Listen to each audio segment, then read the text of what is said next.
Naririnig ba ako? Nasa labas kasi ako sa house namin, no? Para Yes po, fresh. sir. Okay, so good morning, everyone. So we're back. We're back again on our business. So medyo mahaba-haba ang ating naging break, no? Kasi may exam. Tapos meron tayong exam week, no? So I can see naman then that most of you have already accomplished the summative assessment for Module 1. Let me check again ilan yung makita yung grades ninyo. Hindi pwede. Marami naman yung mga nakapag-comply na. So in other words. So, can you see my screen? Makikita naman, no? Ayun. So, this will be the coverage for Module 2, Psychological Assessment Methods in the Clinical Practice. So, now we're going to delve into more of psych assessment. Ito naman yung magiging lesson natin, no? Tapos na tayo sa intro part. Let us see the lessons. We have the following: DSM-based diagnosis. We have clinical interviewing, cognitive and intelligent assessment, and personality and behavioral assessment. You can see in this part some supplementary videos that could help enrich your learning experience for this module. So makikita nyo dito yung mga from the actual APA, clinical interviewing, ganon, etc., ganyan. So anyways, I just want to hear your thoughts. Parang marami kasing nagsusulputan from the psych community daw na ano daw, ah, wala na daw wala na daw opportunity yung license for psychomed. Anong thoughts niyo about it? Ano yung opinion niyo about that one? Parang maraming mga nag-rant kasi wala na raw opportunities daw for the licensed psychometricians, ganyan. If you can read different posts, wala daw demand, on other words. Parang wala daw future. Anong thoughts niyo about that one?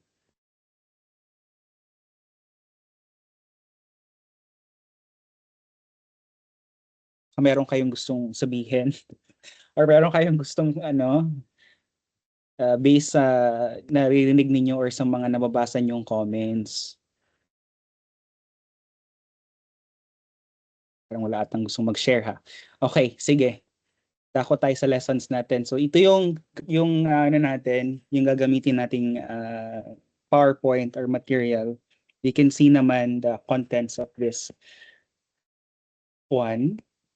Okay? Then next lang natin. Binabrowse ko lang sa inyo para at least may alam kayo ba sa contents natin. We have here interviewing and observation. Yan. Tapos next natin, we have here assessment, intellectual and cognitive measures. So next, we have here self-report and projective measures. Yan. Then we have here mental status examination. Yan. So, part yan sa interviewing, yung MSE. No? Part yan sa interviewing. Ayan. So, may quiz naman tayo dito. Okay. Ayan.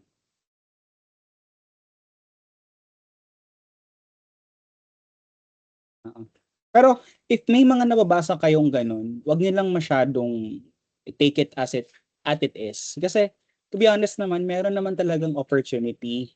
Nag-grow naman yung ating community, nagkakaroon na rin tayo ng lugar sa ating lipunan. Meron talaga siyang meron talagang career sa ganitong field sa psych, no? So wag niyo lang masyadong pagkatiwalaan or wag niyo lang masyadong bigyan masyado siya ng meaning kapag pag meron kayong mga nababasa ng mga ganun. Kasi if you're going to really work hard, there's really money in the field of psychology. That is based from my experience, ha? So, yun, no? Wag lang kayo magpadala sa ganun ng mga comments or kung ano-ano man. Sige, start tayo. So ang discuss natin ngayon siguro up until lesson 2. So let's begin with the first lesson. How do we classify mental disorders and what are the strengths and controversies of the DSM system? So, ano ba yung DSM? Do you own this one? Sino may copy ng DSM? Yung physical copy. Ayun si Dave. You have the physical copy. Yeah, that's good. That's good to hear. Marami naman ding mga ano dito, no, yung mga photocopy lang. Kahit sa akin lang, di naman ako nagbili talaga ng original copy. Parang same lang din naman yung content. So kahit meron kayong copy ng Bible natin, this is the DSM-5 text revision.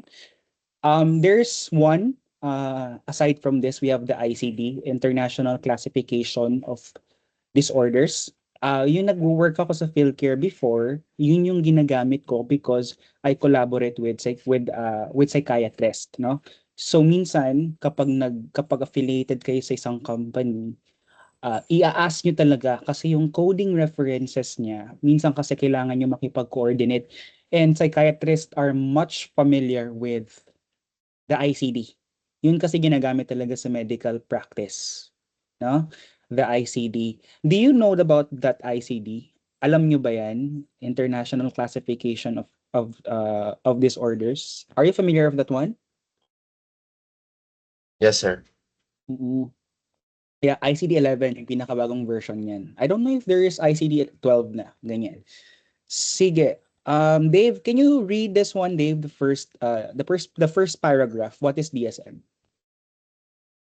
The Diagnostic and Statistical Manual of Mental Disorders, 5th edition, text revision, is the most widely used diagnostic system in clinical psychology, psychiatry, and mental health professions. Yeah. So yun yung ginagamit talaga natin na manual. But even some psychiatrists or medical professionals have been using the DSM.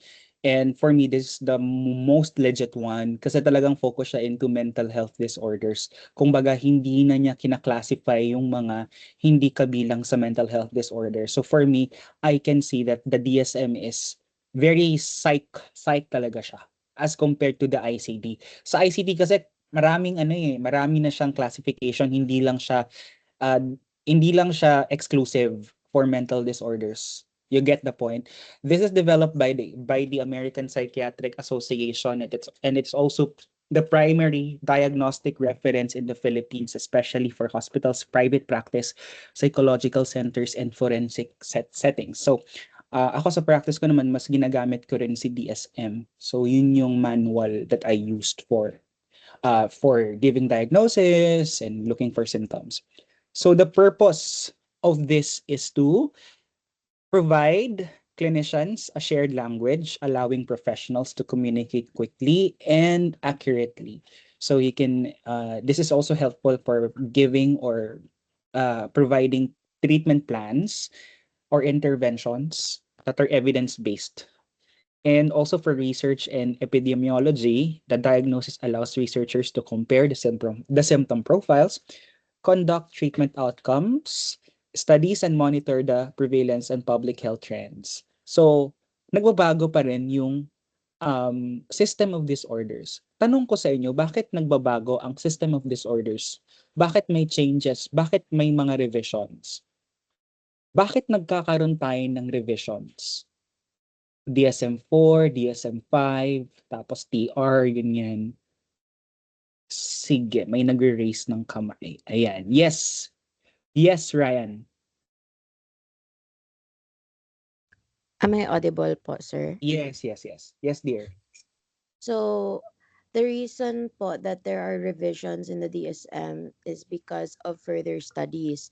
The more that we study about the disorders and the more that we find ways to make treatments, to uh, diagnose and classify them further. Also, there may be new discoveries of mental disorders that should be added to the DSM. It's very crucial because although the previous information given on the mental disorders are already found in the uh, DSM-5 TR, there may be more studies that will be conducted and will provide better and accurate results in the Mhm. future. Yeah, thank you for that, Ryan, no? So you're actually right. Nagkakaroon talaga ng mga revisions because of further studies. And at the same time, nagbabago kasi yung trend din. And nagbabago yung tao, no? Nagkakaroon ng mga changes, nag-evolve din tayo. So, dati may mga gaming disorders. Before, yung autism spectrum, hindi pa yan tinatawag na autism spectrum disorder. There is this classification called Asperger's, 'di ba? Yun yung mga high functioning autism. Well, ngayon naman, inisa na siya kasi nagkaroon na ng pag-aaral daw na yung autism nasa isang spectrum yan. Hindi natin pwedeng i-classify lang na ganito or ganyan. Though some people are been using mild autism, some are still using Asperger's, no? Kahit hanggang ngayon naman ginagamit yung mga ganong terminologies. But sooner or later din, nagbibigay lang ng mas maayos na understanding ba kapag ito yung disorder mo, kapag meron kang autism, ito yung classification, no? So, maganda siya kasi nagkakaroon din ng understanding yung mga psych professionals about the case of the patients or about the client. So, kapag you're trying to refer, tapos merong previous na psych report saying that this person has symptoms of, mas madaling mabigyan ng proper treatment plan. And yun eh, times are changing, things are changing, nag-evolve ang tao. Okay? Treatment planning. Okay, so let's move forward to legal administrative functions. So for the DSM, for disability claims, helpful siya kasi part na rin ng mental disability or psychosocial disability as part na talaga siya, kumbaga disability na talaga siya. So ang isang diagnosis is can help or grant a PWD card to someone who has this disorder. So insurance reimbursements for some companies, school accommodations, lalo na kapag may mga cases yung bata about this, no? Meron siyang case of ano ba yung mga usual na mga nagiging selective mutism, mga ganun. Forensic evaluations, yan, very, very important. Kasi a bipolar disorder, something like that. So that could be used, no, to strengthen the case of annulment of uh, of psychological incapacity and client understanding. Kasi nagkakaroon sila ng pag-uunawa sa case nila. Like kahapon, I do have a patient kahapon, no, na diagnosed daw siya with depression. Tapos sabi niya sa akin, 2 years yung kanyang depression, in, out, in, out. So, ano yung pinakamalapit na disorder kapag 2 years na yung lumipas at nagkakaroon pa rin siya ng depression? Sige nga, if you're still remembering your abpsych, ano yung pinakamalapit na clinical depression na diagnosis for a person who has depressive episodes for 2 years? 2 years na yung lumipas. Yun kasi yung case ko kasi kahapon eh. So, 2 years na daw. Yes! Yes na Corda. Ano yung case na yun? Ano yung diagnosis na yun? Pinakamalapit. Ano, sir, since 2 years naman siya, sir, possibly PDD, sir, persistent depressive disorder, sir. Very good na Corda. So, you got it right. So, yun ang pinakamalapit. PDD. Or yung tinatawag nating double depression. Diba? Ano? So, may depressive episodes within the span of 2 years. Kapag sumusobra na sa ganon, then PDD siya. So in, out, in, out, hindi naman like all the time nagkakaroon ng depression. Like everyday yung depression. But still, there are episodes at paulit-ulit nagre-recur. Okay, thank you for that. So nagkakaroon ng understanding yung isang client, no? Ako, I do encourage them not to romanticize the symptoms. Sinasabi ko na, this is not you, hindi ikaw ganito, no? Kasi pag sinabihan mo na merong ganito yung patient, alam niyo yung feeling na kapag nagsasabi sa inyo yung isang client or isang pasyente, sabihin niya na, ako, I have been diagnosed with bipolar 1 disorder. Kumbaga, ini-embody niya ba? Yung term ba sa assessment na self-prophecy, self self-prophecy bias ba yun? Kumbaga, since meron na siyang knowledge or understanding of his symptoms, mas na-embody niya yung ganong pag-uugali or yung ganong behavior. So, mas nagiging prominent siya to act that way. 'Di ba? So, yun no, minsan sinasabihan ko sila na hindi ikaw ito ha, this is just a clinical impression. So, that's why important na hindi tayo basta-basta nagbibigay ng diagnosis, no? Ang term ko nga is clinical impression lang. Kumbaga meron pa ring doubts na hindi talaga ito yung case mo, no? So, to normalize the symptoms, provide direction and help reduce self-blame. Ayun. Ayun. So, kayo ba, anong tingin niyo about giving diagnosis to patients or towards clients? Excuse me. Anong tingin niyo guys, pag nagbibigay kayo ng mga diagnosis or ganyan, I mean, how can clients take it based on your perception sa mga tao? Or kapag meron kayong friend na nag-share sa inyo na, uy, meron akong ganito ba? Meron akong OCD, ganyan. Ano yung tinitignan ninyo sa kanila? Paano nila nare-relate yung diagnosis or symptoms nila? Sige daw guys, share nyo daw sa akin if may alam kayo.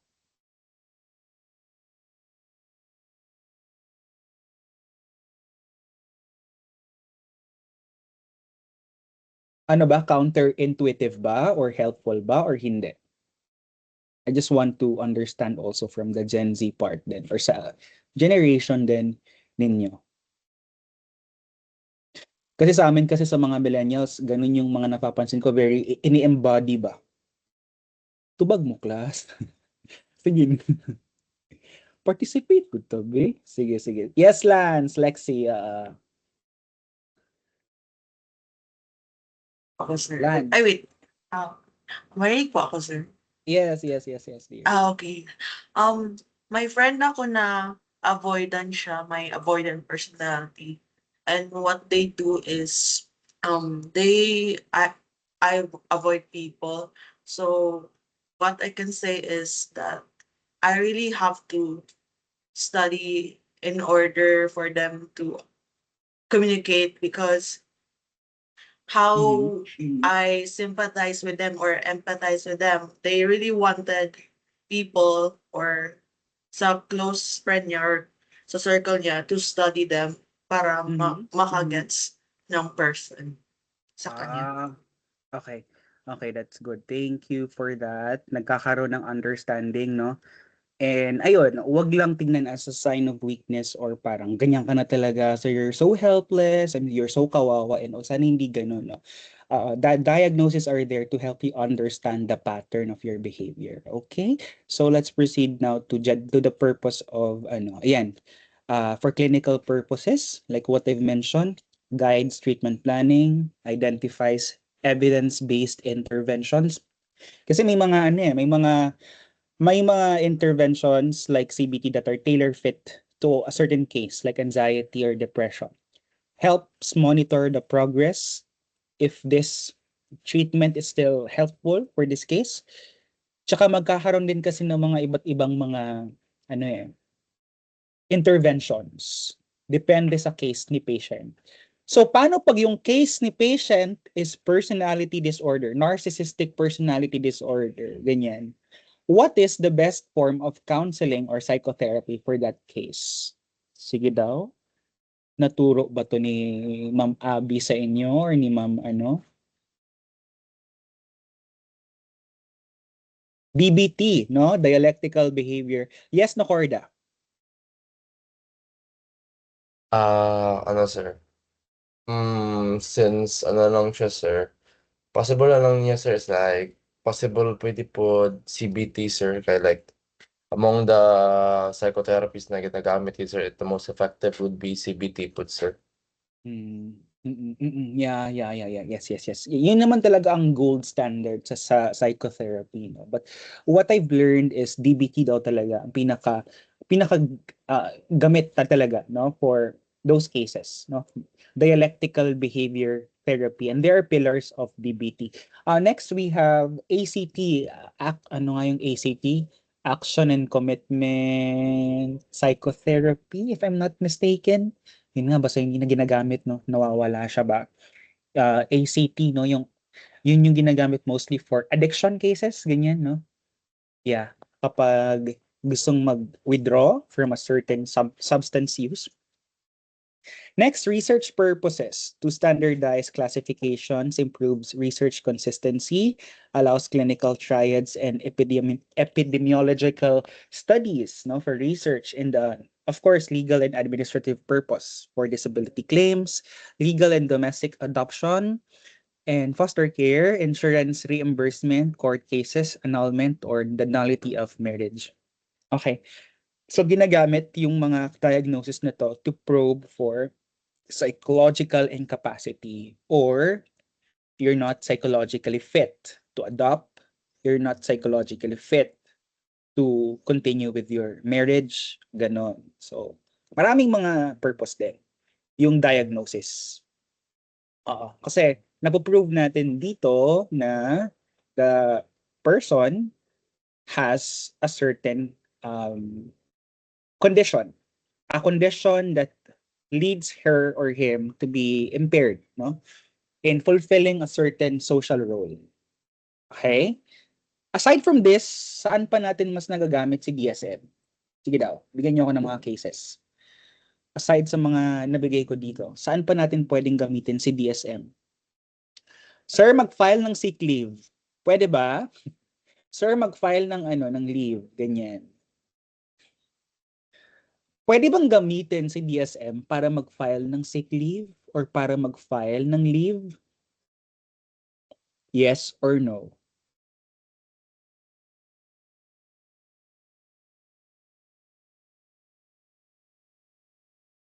Hello?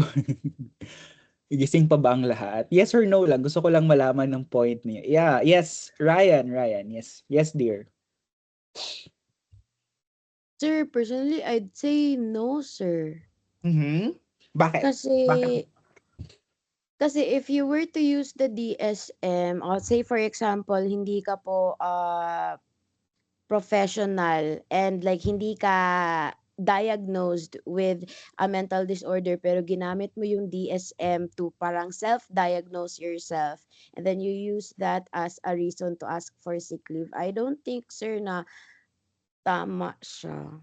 Kasi you need to be actually diagnosed to parang use it ba as a reason. So, magiging ano lang siguro siya, sir, magiging useful siguro siya in like explaining the reason for a sick leave, but it's not good to use it by itself. Yeah, yun nga, parang malingering, no? Yun yung alala kong term. Yung kumbaga ito, exaggerated illness to escape duty or work. Malapit siya sa factitious disorder, if you're familiar with such terms, factitious disorder. Ayan, no? And yung to escape from responsibility. Ayan. Thank you for that, Ryan. Yes, Dave, you're raising your hand. Ma-consider siya answer katong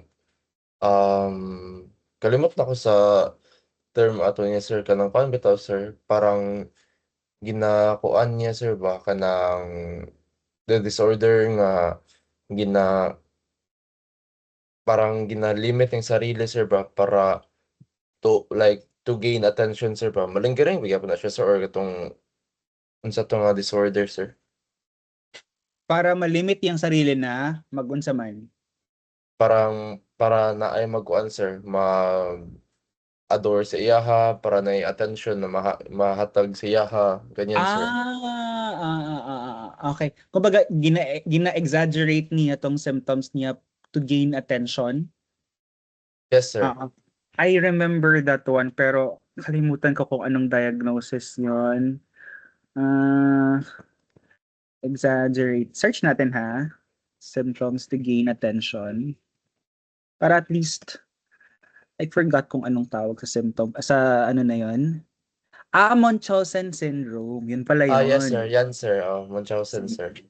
Munchausen yan. Pero hindi talaga to siya categorized as a diagnosis. Kumbaga, it's just a syndrome. Pag syndrome, cluster siya of signs and symptoms. Remember that one. But it's not an official diagnosis. So, they assumed a sick role. Yan, no? Tsaka meron din tayong yung mga disorders talaga si factitious disorder imposed on another, formerly Munchausen by proxy. Yung by proxy na yan, yun yung parang, example, yung sa anak mo, ganyan. Tapos, parang you're projecting na meron siyang sakit, ganyan. So, a caregiver who wants to fabricate or induce illness in someone else, no, to gain attention and sympathy for themselves. Yeah, so yun. So Munchausen syndrome yung tawag doon. Okay. So I guess sa absite nyo naman to na-learn, no? Yeah, meron din tayong histrionic, pervasive pattern of excessively emotionally attention-seeking behavior. Ito naman parang personality to personality disorder So attention-seeking behavior and malingering. Ito naman is exaggeration symptoms for an external benefit, like magkaroon ng leave, ganyan, getting out of work, avoiding military duty, etc., etc. So sana hindi siya magamit, no? Kasi may mga may mga social workers akong kilala ngayon na gustong humingi sa akin na magbigay daw ako ng parang certificate ba? Kumbaga ako, I'm still trying to think, no, kung ethical ba na magbigay ako ng ganun sa kanila. So, I just don't know. I mean, the system really sucks. Hindi ko lang alam. Basta may ganitong nangyayari. Siyempre, be honest with you, hindi naman lahat ng mga diagnosis na binibigay ng mga psych professionals are legit. 'Di ba? Let's face it, guys. Ganun talaga in the society. Meron talagang mga tao talaga na nabibigay lang for the sake of a benefit. I think medyo informal. Ayun, yung mga comments sabi ng narinig kong Psychomet, TikTok and Facebook, sabi nila dapat mag-masters in psych, people who wants to work because mahirap if hanggang psychometrician lang. I think medyo informal siya i-cite, sir, but to be validated by a mental health. Okay. Yeah, so in regards yung kanina yung ask ko sa inyo, yung question ko sa inyo, no? Yeah, actually, Miss Clapis is right. Mas magkakaroon ng more opportunities if you're going to go with your MA or with your MS. Kasi mas magkakaroon kayo ng expertise and qualifications and credentials. So, honestly, Psychomet, nagagamit ko ba siya? Validation. Sa content validation lang. Pero hindi ko talaga siya na-practice. Well, sa guidance, pero wala naman talagang concrete na function yung schools. Lalo na kung maliit lang na school, pero sa MCM kasi talaga meron talagang psychometrician talaga ng work. Yun. So, you're actually right. May opportunity talaga. And guys, promise me when I say, listen to me when I say that may pera sa psych. Basta lang, magsumikap kayo. Yun lang, no? Pursue for higher studies, you upgrade yourself, hindi lang kayo hanggang college, you get your license, then everything else will follow. Yeah. Sige. Dumako na tayo again sa lessons. Okay. Ayan. So let's go to the structure of the DSM. Yung structure ng DSM, if makikita niyo sa first part ng libro, nahahati siya into different categories. We have neurodevelopmental disorders. Ito yung sa mga bata, no? Example of neurodevelopmental, we have autism spectrum disorder, we have attention deficit hyperactivity disorder, we do have global developmental delay, we have intellectual disability, something that starts in the childhood. Next, we have depressive disorders. Ito yung mga depressive disorders, mood-related disorders. Mood-related disorders. So, example of depressive disorders or mood-related disorders are major depressive disorder. We also have bipolar disorders, no? Bipolar disorders. We also have, I guess, yun, yung classifications of depressive disorders. Anxiety disorders naman, we have social anxiety, we have generalized anxiety disorders, we have postpartum, or we have premenstrual, no, dysphoric disorder. Next, we have trauma and stressor-related disorders. Ito naman yung mga post-traumatic stress disorder, acute stress disorder related to trauma and stress. We have, ano pa nga yun, adjustment disorder or problem, selective mutism, no? Yeah, yun. Next, we have psychotic disorders. Dito naman yung mga schizophrenia, mga types of schizophrenia. We have schizoaffective disorder. We have schizophrenia talaga na full-blown. We have schizoaffective. We have brief psychotic episode. We have schizo... Basta, maraming categories of schiz, no? Next, we have personality disorders. Yung tatlong categories or clusters. Cluster A, cluster B, and cluster C. 'Di ba? Subdivided siya into 3 clusters. Yung histrionic, narcissistic, obsessive compulsive, dependent, borderline, 'di ba? And nadi-divide siya or it is being categorized into 3. We have neurocognitive disorders. Dito naman yung mga delusion, no, not delusion, but it's more of ano nga yung mga categories natin for neurocognitive. Bigyan nyo daw nga ako ng mga example of neurocognitive disorders. Ito ay sakit mostly sa mga matatanda. Dementia, di ba? Dementia, oh yeah. Aside from that, neurocognitive disorders. Alzheimer's disease, right? No? And substance-related disorders, we have, yan, yung maraming classifications of substances. So we have nicotine, we have caffeine, we have hallucinogens, and so on and so forth. Each category here is outlines the symptoms, the duration, severity, and functional impairment. Ayan.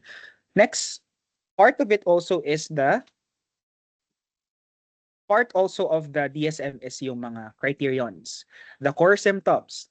So, in order for us to properly rule out, kailangan ma-meet niya yung core symptoms. And for the criterion BNC, ito yung mga additional features ng disorder na yon. But of course, to create a proper or to give a diagnosis, all the core symptoms should be present. Then we're going to look for the criterion BNC for additional features. And specifiers, this is for us to know if severe ba, mild, moderate, severe, course is acute or chronic. Acute, ibig sabihin, hindi siya masyadong tumatagal. Chronic naman is matagal, no? So kapag acute yung anxiety, cute, no? Ibig sabihin, maliit, no? Hindi siya ganun na long-lasting, while the chronic one is more long-lasting. And contextual qualifiers. Ayan. Functional impairment requirement must cause clinical significant distress or impairment. So, ano yung 4Ds of psychopathologies? Guys, give me the 4Ds. Actually, 5Ds siya eh. 4Ds. Abpsych, sige. Ano yung 4Ds natin? Para masabi talaga natin na meron talagang clinical disorder ang person. Yes, Rain. Hello, sir. Ano po? Dysfunction, distress, deviance, and danger. Very good. Distress, deviance, and Danger. Yeah, galing yan. Very good. So, dapat present ang 4Ds. So, ako, minsan, when I say that, pag may gender dysphoria yung person, di ba, yun naman talaga yung for the trans community, no?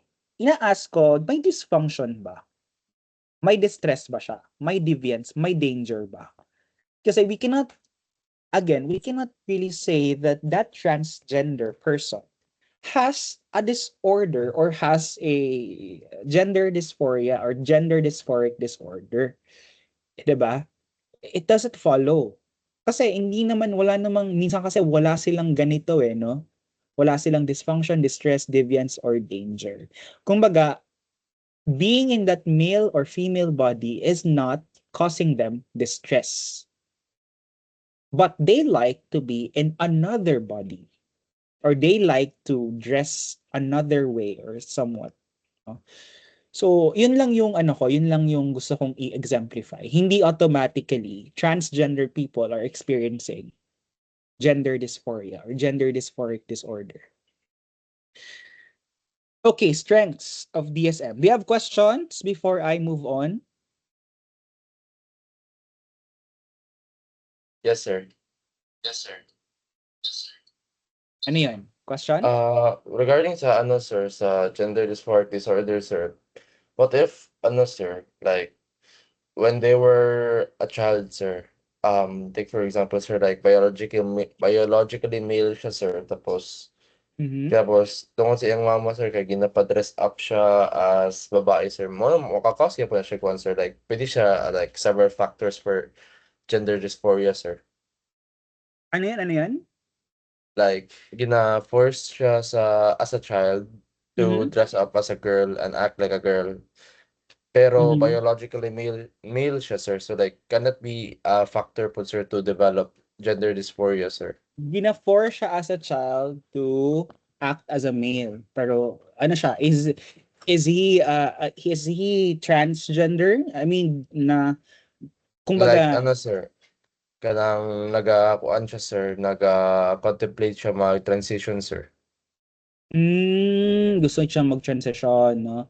But Yes, sir. kina-force siya to be in, well, well, that is a situation, no? Well, I can say, hindi natin pwedeng basta na lang sabihan na may yung person Hindi automatic, Dave, kasi hindi natin sabihin na, ay, meron siyang, anong tawag na disorder? Wala siyang automatic na gender dysphoric disorder. Well, ang transitioning kasi class is a process, no? Kumbaga, hindi lahat ng nandun sa stage ng gustong mag-transition is inaagad-agad yung sarili na, ay, gusto ko maging babae agad ako, ganito, ganyan. But yung condition kasi niya is yung environment nagko-cause ng distress sa kanya, forcing him to act as a male or a female. Well, hindi ko masasabi na merong gender dysphoria agad-agad. Kasi pag nagko-cause na ng anxiety, ng stress, yung person being in a certain body, yun yung masasabi ko talagang gender dysphoria. May dysfunction na siya, hindi na siya nakakapagtrabaho, hindi na siya nakakapag-school, 'di ba? May deviance, lumalayo na siya, may impairment na. Oo. I guess this is depende sa case, no? Depende sa case. Mm.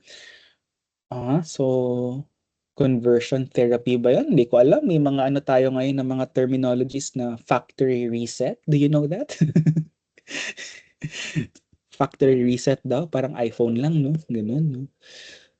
But ngayon naman nagiging mas accepting naman din ang ating mga magulang sa mga anak nila, no? Naha-happy ako kapag may mga nakikita akong mga transgender na kasama yung family niya, gano'n. But I can say that sa community, sa workplace, medyo may discrimination pa rin. Let's say, sa pagtuturo, no? Wala masyado tayong transgender na teachers. Honestly, there's still a stigma sa ganung part or aspect, no? Did I answer your question, Dave, no? Yun ata yung masasabi ko. Yes, sir. Thank you, sir. Very personal kasi yung disorder eh. Hindi lang siya triggered by the stressor in the community. Oo, gustong mag-transition pero hindi, ayaw ng magulang. Ang hirap nun, no? Sige, let's go back to for the reliability. Structured siya, no? So ginagamit talaga siya, consistent siya throughout different clinicians. Standardization, universal terminology that improves communication among professionals. Treatment utility, most evidence-based treatments and EBTs are diagnostic specific. insurance compatibility, ito naman requirement by third-party reimbursements. Ito yung gusto ko ring i-share sa inyo, no? Over-pathologizing. Yan, no?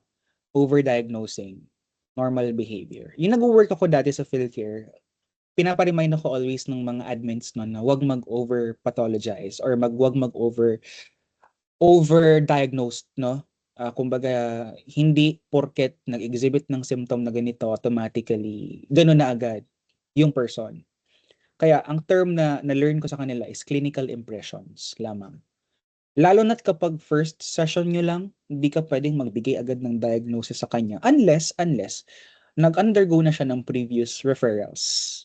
Kumbaga, may certain document siya before na sabi ni clinician A, ganito yung symptoms niya. Ikaw naman yung goal mo is to rule out or to confirm. Gets niyo ako? So kapag nag-undergo na siya ng previous session from a clinician, ikaw as a practitioner, you can confirm, you can rule out. Yan.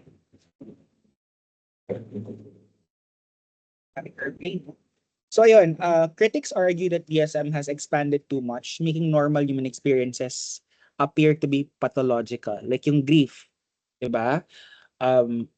Yung grief is pwede natin siyang ma-connect with major depressive disorder. Like temper tantrums naman, we can connect it to mood dysregulation disorder, DMDD, and shyness. Pwede natin siyang ma-connect to social anxiety disorder. Yan. Ayan. Pharmaceutical industry influence. So some diagnostic expansions aligned with increased medication markets. Kasi yung mga gamot, let's say haloperidol, valproic acid, syempre particular siya with bipolar disorder. So escitalopram, no? That is so connected with depression or with depressive disorders. So with that diagnosis, madali tayong makapag-reseta ng gamot, no? Cultural bias. Reseta by psychiatrist, no, not by psychologist. No? Cultural biases. Many disorders were conceptualized with Western frameworks. Very individualistic yung norms. May mga sakit din na hindi lang sa isang culture nagbe-base. Anong ibig sabihin ng amok? Sige daw. If narinig niyo yung word na amok, guys, anong ibig sabihin nun? Yan, culture-based yan na disorder. Ano yung amok?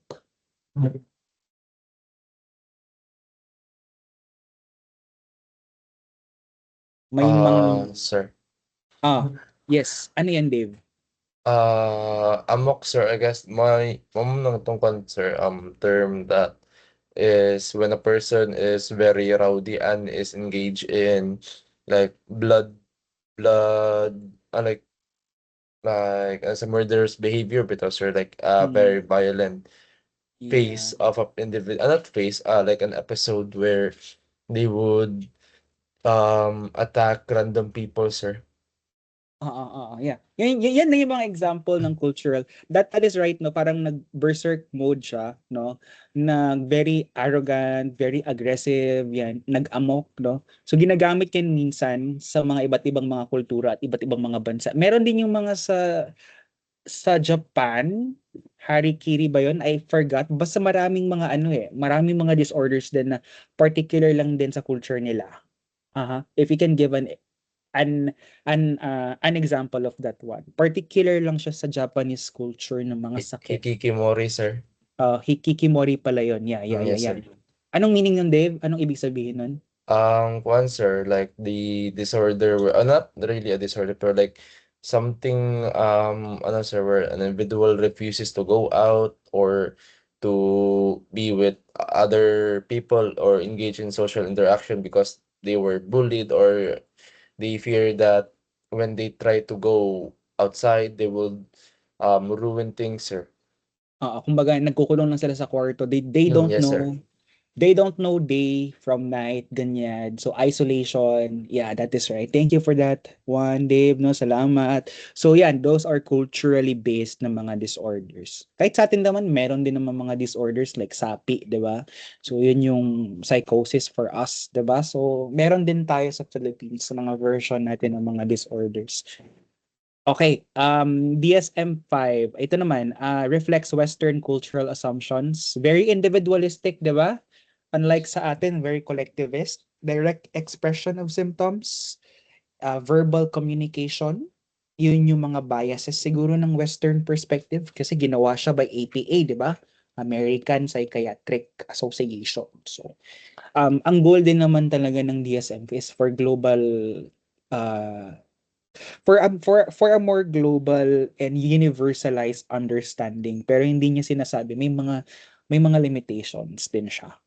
So mas looking siya into direct expression of symptoms, verbal communications, but for Filipino clients, they may express this distress somatically, 'di ba? Yung wala talaga siyang I mean, some symptoms are not really direct symptoms. They avoid direct emotional disclosure because of hiya, 'di ba? They show resilience through spirituality, ganyan. Ayan. So, yun yung mga pagkakaiba din. Categorical model versus dimensional model. Aha. So, si DSM, categorical ba siya or dimensional? So, DSM is Categorical, a sir. categorical system, no? So, if you don't have it, you don't. If you have it, you have. So, but psychological phenomena are often dimensional or on a continuum or spectrum, 'di ba? So, that's also one thing to consider. Examples that we have anxiety, no? Continuum siya or masasabi nating dimensional siya kasi mild to severe.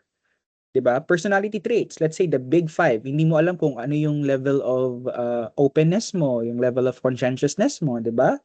So merong level, hindi lang siya yung basta meron ka, wala. Kaya nga merong severity, mild, moderate, severe, 'di ba? Mga ganon. Mood fluctuations din, yan. Okay, next, reliability versus validity problems in diagnosis. Even with consistent criteria, some disorders lack proven biological or etiological validity. Kasi nga, walang biological test for most disorders. Unlike, di ba, let's say, magtitake ka ng pregnancy test or HIV test, di ba? So, meron talagang basis or biological evidence or test that would diagnose you having disorder. Let's say, magpapa-PET scan ka for cancer, ganyan. So, malalaman mo talaga if you have this or you don't have, di ba? So, si ano kasi, si psych disorder, si mental health disorders, wala silang ganun. Based lang sa self-report, based lang sa interviews, based lang sa behavioral observations. And all of it are very subjective, right? Lahat naman ay subjective, 'di ba? Hindi naman lahat parang ano talaga, objective yung data. Differentiating disorders often relies on clinician judgment. So when you do differential diagnosis, no, minsan may color din si psychologist eh. Hindi mawawala yung judgment ni psychologist ni ganyan. So, yun yung problems with diagnosis. Minsan hindi talaga siya 100% accurate. Lahat naman siguro. Comorbidity. So, when we say comorbid, no, nagsasabay or many disorders overlap significantly. So, for example, anxiety, then meron siyang features of depression. PTSD, then meron siyang features of dissociation. We have ADHD and has features of learning disorders. Very common, sumasabay si autism spectrum kay intellectual disability. Very common na sumasabay siya. Minsan naman hindi, no? So, ayan, mahalaga talaga na magkaroon ng proper assessment para malaman natin talaga kung ano yung mga we can rule out ba? Ruling out. Meron ka ba? Meron? Wala, no? Sumasabay ba siya? May features ba? Kaya complicated minsan yung mga ano, yung mga diagnosis. Minsan sinasabihan na MDD with anxiety features, with mild anxiety features, ganyan. And psychotic symptoms, ganyan. So, kapag nagagamot naman, marami, sagol-sagol, no? Kasi different medications, iba-iba din yung function niya, no? So that's really how complex the mind can be and the science behind that then, no? Okay, you have questions? Questions? Okay. So culture-bound syndromes, yung sinasabi ko sa inyo, 'di ba? We have amok, we have bangungot, we have pasma, we have usog, ganyan, no? Yan. So stigma and spiritual interpretation symptoms are often attributed to demonic possession daw, karma, will of God, gaba, no? Gaba, ancestral spirits. This affects health seeking and diagnosis accuracy. Kasi parang kung kaya pang madala daw sa dasal, dadali natin siya sa dasal. Ganon. So, I have nothing against. I am a firm believer of God. I believe that my spirituality helps with my mental health condition.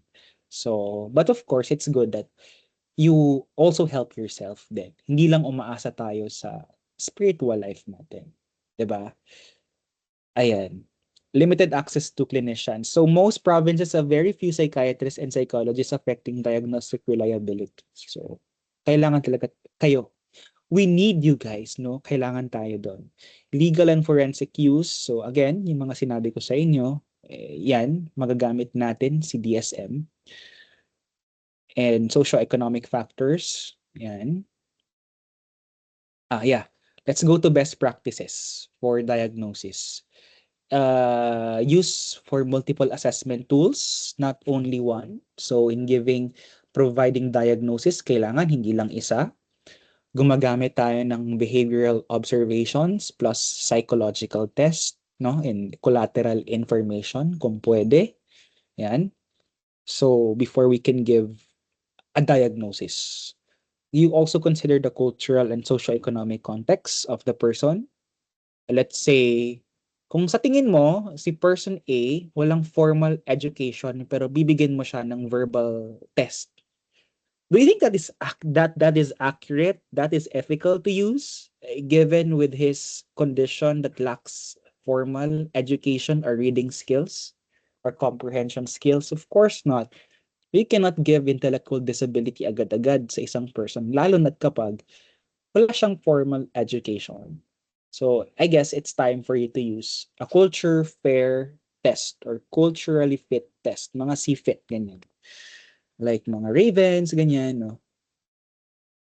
So, you use also standardized tests with cultural caution. Given that this test are made from a certain country or from a certain norm, hindi naman na-test yung norm or hindi naman siya na-pilot test talaga sa mga Filipinos, 'di ba? So do you think ang ang isang test, let's say ang ALSAT, ang Otis Lennon Scholastic Ability Test, do you think na pilot test siya sa atin, sa sa Filipino population? Ang MMPI, do you think na pilot test siya sa atin, sa culture natin? Hindi, 'di ba? So it is something you have to consider din. MMPI, Diyos ko, hindi siya na-pilot sa atin. No? Next, explain the diagnosis gently without jargon. So, as a psych, so mas gumagamit ako ng mga non-jargon terms, hindi ko ginagamitan masyado ng mga terminologies na complicated or hindi maiintindihan ng isang common person. Okay. Explain diagnosis gently without jargon, avoid pathologizing normal or culturally normative behavior, lalo na kapag ganun talaga yung kinagawian niya, dun siya lumaki, no? Validate the client's lived experience and reassess diagnosis over time if symptoms change or develops. So, nagbabago yung diagnosis talaga, no? Hindi lang ganito yung diagnosis mo, ito ka na talaga forever. Yan. So, how about that, no? Do you think that the giving of diagnosis has an expiry date? Yes or no? Can you answer my question? let's say you're given a diagnosis, meron dapat ba siyang expiry date na up until such extent lang siya, na ganun ka?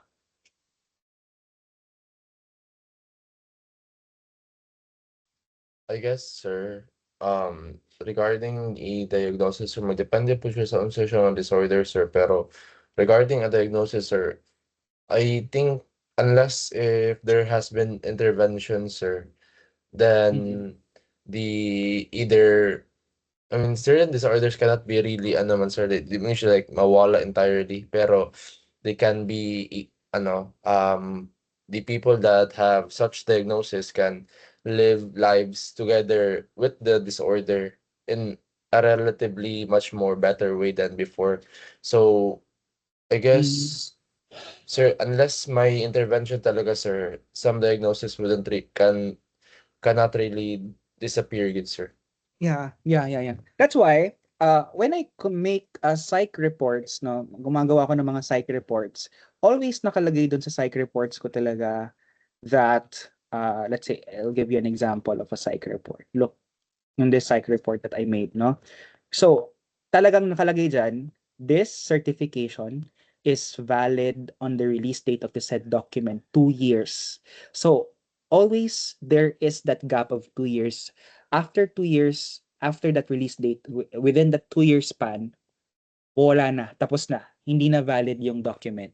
So, I can say that some disorders have expiry date because, let's say example, global developmental delay is given for children below, let's say, 5 years old.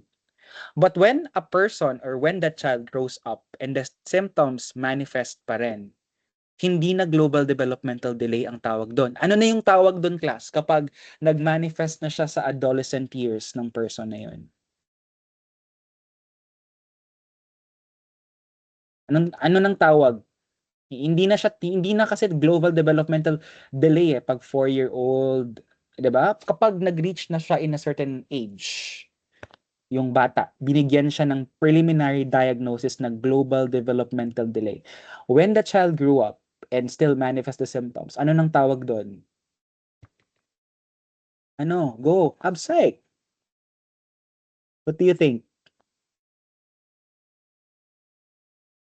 So ang tawag na sa sakit na noon is intellectual disability.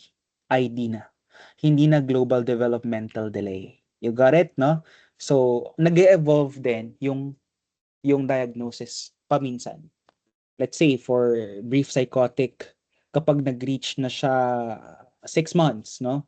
Hindi na siya brief psychotic, magiging schizophrenia na siya. Or kapag nahaluan ng mood disorder, schizoaffective na. So nagbabago ang diagnosis. Kaya nga may first term tayo na initial diagnosis or preliminary diagnosis.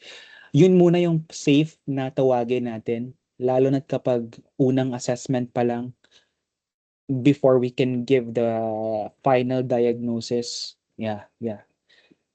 Okay, you have questions for the lesson sa DSM?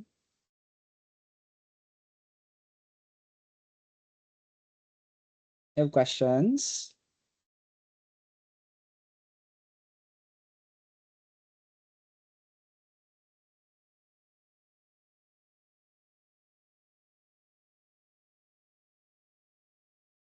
Ayan. So, yun yung lesson natin, no? Do you have questions? Wala naman.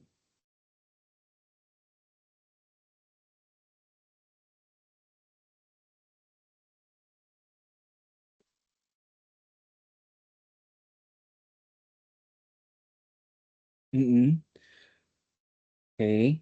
So, still have ilang slide to? 1, 2, 3, 4, 5, 6, 7, 8, 9. Okay. Sige, siguro for this, next week na lang to. Masyadong mahaba, no? Gusto ko din i-discuss tong clinical interviewing sa inyo. Do you have questions? Wala naman. Okay? So, reminders lang, please answer the week 10 formative quiz. So, integration na siya ng lessons natin, no? For this module. Then there is a week 11 to 12 formative essay and week 13 formative quiz and another summative assessment for module. No. I'm sorry. Week 6, week 7, week 8. Ayan. So I want you to study the mental status examination. So this is an example of MSE.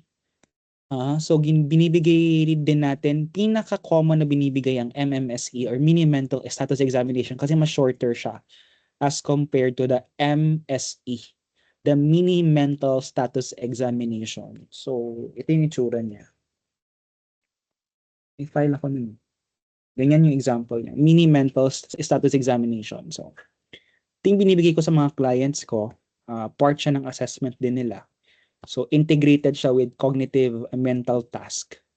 So, malalaman natin may neurological ba na impairment sa ganitong aspeto. So, merong orientation, registration, attention, and calculation, recall, language. And yung ito, visuospatial kasi yan. So yan. So, maraming components ang mini mental status examination. Yan ang pinaka-binibigay. Hindi yan nawawala, class. Sa lahat ng assessments or paggawa ng psych evaluation, hindi nawawala si mini mental status examination. Sir, is it possible that the client has more than 2 disorders? Yes, that is very possible, of course. Kaya nga may term na comorbid. Comorbid siya. So, let's say, pwedeng sumabay si MDD, pwede rin sumabay si OCD. Or minsan, meron silang classification na iniisa na lang nila yung dalawa with obsessive compulsive features, but sometimes pwedeng sumabay ang dalawang disorders. Kahit nga 3 disorders, pwede pa rin no? Pwede siyang sumabay. None so far. Parkinson's. Ayan. Dito ko pa siya nababasa yung mga comments ninyo. Ayan. So for the task, so we have week 6 formative, week 7 formative, and reflection. Yan, week 8. Yan. So ito naman, write a short reflection discussing the major critics of projective test. The PAT, HTP, DAT, and SSAT. So, ayan. So, this is for week 8 reflection pa man, no? Okay. So, questions? Bisig na mo'y gusto i-share, no? Yan na.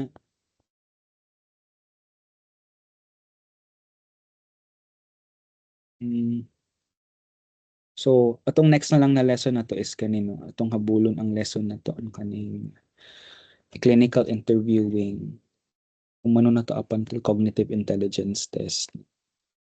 Kani. So, study lang po ninyo ni mga test class. Kay kani mga common siya ng mga test. At least ma-familiar mo ba? Ma-review mo sa inyong psych assessment ba? No? Kay ang module 3 man gid is psychotherapy na. Ang module 2 is more of psych assessment na siya. Psych and psych assessment siya. So, review na po ninyo class ha. Kaning about sa mga different tests para familiar mo sa mga common tests na ginapanggamit.